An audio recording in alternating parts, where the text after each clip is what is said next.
Joe Burrow should request a trade from the Cincinnati Bengals. I know that sounds crazy, but it might be the reason why the Cincinnati Bengals can turn their franchise around. Just to put in perspective how great Joe Burrow has actually been, he has the most losses in NFL history when throwing for 300 yards and 3+ touchdowns in a season. That is the most Joe Burrow stat I have ever said in my life. He's been great and they still lose. He also ranks top 5 in yards, touchdowns, passer rating, completion percentage over expected, and on downfield passes of 10+ yards. He has 5 consecutive games with 250+ passing yards and 3+ passing touchdowns. That is tied for the second longest streak in NFL history since 1970, behind only Tom Brady in 2007 when he did it 6 times. And if you remember that 2007 season, Tom Brady went undefeated. In the regular season, we all know what happened in the Super Bowl that year. But nonetheless, we are comparing a Joe Burrow season to a Tom Brady season. That is historic stuff, and it's all going under the rug because of their record. Burrow has been giving signs all year that he's frustrated with the Cincinnati Bengals organization. That's why I don't think it's too crazy that he would actually request a trade. I mean, just this past week, he said he'd be disappointed if the Bengals didn't re-sign T. Higgins.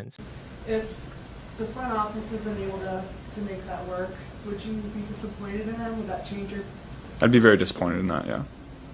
You don't think that video indicated how frustrated he is? And Burrow doesn't really talk to the media like that. He's very quiet. He's not very outspoken. So when he says something like that, I think the Cincinnati Bengals should pay attention. They also fumbled a great chance at re-signing Ja'Marr Chase this offseason. Ja'Marr Chase wanted a new contract as early as possible. Do you realize how much that would have helped the Bengals if he would have signed? He was actually doing them a favor. And then Ja'Marr Chase had to go out in basically a contract year and have a great season, his best yet. And that now puts the Bengals in such a tough situation going into the offseason because they could have gotten Ja'Marr Chase on a way cheaper contract, probably a little bit less than Justin Jefferson or maybe on par with it. But now with the season he's having and with how him and Joe Burrow connect, there is no chance he's not going to ask for anything less than Justin Jefferson. And I would bet he's going to get at least $5 to $10 million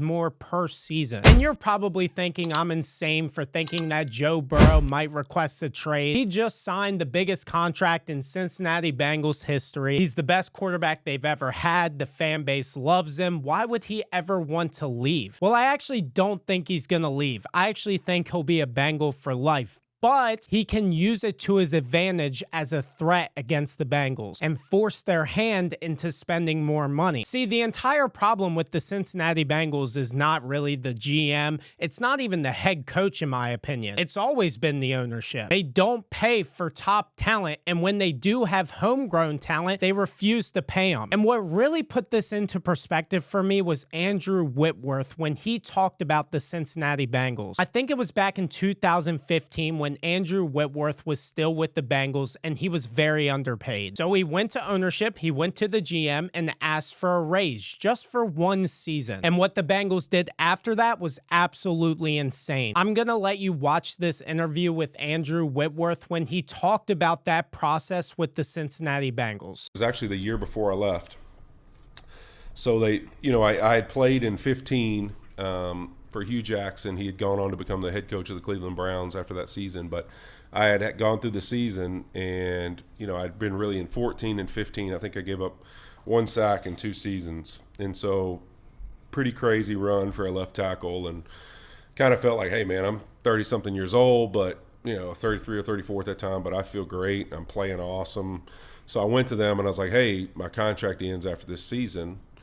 I would love to, I don't want to go into this year because for a while there I'd been making, I don't know, probably 30% of what most left tackles were making in the league in the last couple of years of my deal. And I was like, I'm done doing that. I've earned the right. You guys should give me an extension and not make me have to play out this year for such a low number. And I remember them being like, hey, we'll get back to you, blah, blah, blah, blah, before the draft. And this was January when the season ended and Hugh had gone on to Cleveland. And so nothing ever happens. I keep checking with my agent, any word, nothing happens. And we get to the draft, and Good way to get an answer without having to go through your agent is in the first round they draft Cedric Awuehi, the left tackle from the Texas A&M, who had just injured his knee during the season. They drafted a left tackle in the first round, and then the second round they drafted another left kid who played left tackle and right tackle, Jake Fisher. So in the first and second round they picked a tackle. So that's a good clue if you're wondering and you're a veteran, you're probably not coming back to that team. So needless to say, nobody had called me and really told me they were doing all that, and I was not very happy about it. So that led to like an ugly couple weeks of just like I was pissed because I was like, listen, like who I've been for this team, for the community, for everything else. Like I just deserve better communication than that. Like I'm all right with like honesty. I don't like, hey, we're going to just act like, oh man, shoot, we forgot to tell you, and communicate it. So I didn't appreciate the communication part of it. So, but what I've always respected about Mike Brown, and Mike and I always had a great relationship because I was one of the few guys who, like, I didn't care. Like, I'd walk up to Mike's office. If I had an issue with something going on, or I would just go walk in his office, knock on the door, because I always felt like if it's coming from a good place and I'm just honestly speaking about, where I am in my heart, like, there's nothing wrong with me telling this guy this. It's like in a lot of times in those kind of teams where it's family owned like that. This is not who Mike is, but it's like everyone perceives it as like, oh, that's the big bad wolf. Like, don't go up to the boss's office and speak. And it's like, I think those guys are more approachable than you think a lot of the time. And so I would always go up there. And so I went up there when I was pissed, and he was like, hey, here's the reality. We signed these two kids. They're probably the future of the team. And that's kind of how life goes sometimes. Like, you're at a point where we feel like the best thing for us to do is to move on, and life's not fair. Like, you've done a great job for us. He's like, you've been one of the best leaders that I've ever seen, in my time being around, and just a tremendous human being, but we're going to move forward with these guys, and that's our choice. And I was like, he's like, we have the right to choose. And I was like, you know what? I respect that. You're honest, whatever. So we get into the season. We start the season 8-0. And I'm like, all right, we're 8-0. We're going to our bye week. And I have just been miserable. Like, I'm miserable to deal with at home, my wife and kids. Like, I can just tell, like, it's wearing on her. Like, I am so unhappy and mad that they chose to do this to me, and not give me an extension or anything, kind of send me out here on this deal. And so I literally write him a letter. And I'm like, hey, I go through the times of like playing Jared Allen and playing through these different guys that I've had to go out here and protect quarterbacks for issues that came up on the team that like I had to come to him about, the things that were good or bad. Like, y'all made a bad decision and you need to fix this, and all these different things that had come up in the organization where I had defended the organization and the people in it. And I said, listen, I have chose to do those things my entire career and go above and beyond for everybody.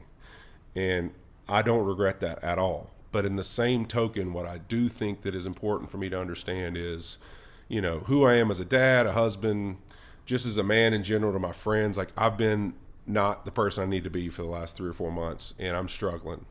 And I was like, I got to make a choice just like you made a choice for you. And that is, at this point of the season, I've actually made the money to pay the prorated part of my bonus back to you for what I would owe you if I walked away from the game of football. Yeah. And I'm choosing just like you chose. And I think for me, I'll never be able to live with myself if I don't stand up for myself. And I feel bad that I caved and I'm still playing. So I'm going to walk away after this bye week because I feel like that's the right thing for me to do if we can't come to some kind of resolution on this situation. And I was like, I'll go with my kids back to Louisiana and it'll be over and we'll move on. And I respect the crap out of him. He hit me up and he was like, basically called me into his office. I went in there and he was like, you're right. And he's like, you've continued to play at a high level. You've continued to do everything right. You took the information that, how things went that you're upset about and you dealt with them. And the honorable thing for us to do is to give you a year extension. And so I was like, sure, I'll take it. Well, then I reach out to Katie and Troy Blackburn, who actually, it's his daughter and her husband, who were actually running the operations of the team. Like, Mike was just the owner, and at that time he kind of stepped away from doing a lot of that stuff. They were negotiating the contracts. And they're like, we don't support this. It was basically like, this is between you and Mike. Like, don't call us about negotiating it. Like, it's whatever you and him talked about. Like, we're out of it. That's between you and him. We don't want anything to do with it. So I was like, wow. So this is I'm getting an extension from the owner, and no one else supports it and doesn't even want to talk to me about it. So I'm like, okay. So I take the deal, and I'm like, hey, this is what's good for me and my family, and I'm going to protect them first and foremost. So I took the deal, went into the next season. I played great again. I was a free agent, and I'll never forget Troy Blackburn texting me in January and saying, like, you know, hey, we want to talk to you about extending you or, like, figuring that out, that what it would look like for you to come back. And I was like, you know what? This time y'all can talk to my agent. And it was like, you didn't want to talk to me a year and a half ago? Yeah.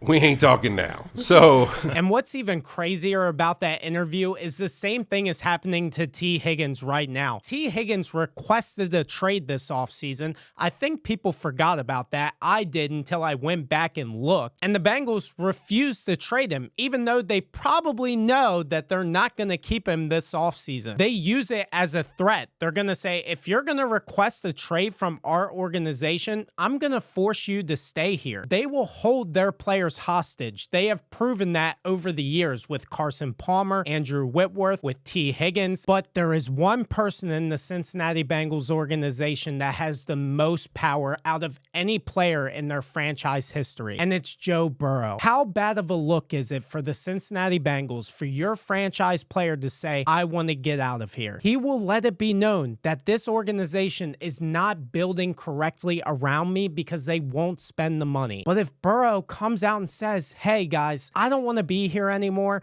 I'm going to make it known to the media unless you prove to me that you're actually going to invest into this team and around me. Because I'm not going to waste my prime years by playing for an organization that is not serious about winning. If I were a fan, I'm not going to want to go to games knowing that the organization is not serious about winning. If the quarterback isn't bought into the organization, why would fans, which means you're going to lose money, it's just better to spend the money, invest into the team, and then get the money back. I think that is the only way that the Cincinnati Bengals can actually turn their organization around. That's my take on it. I think the Cincinnati Bengals are nuts for not building around a franchise guy. I just think this is a very bad look for the organization, and they have to build around Joe Burrow. This is probably the only opportunity that they might have to win their franchise's first Super Bowl. Thank you guys for listening to my rant of the day. I'm going to do this once a week, talk about one topic in the NFL that I really find interesting.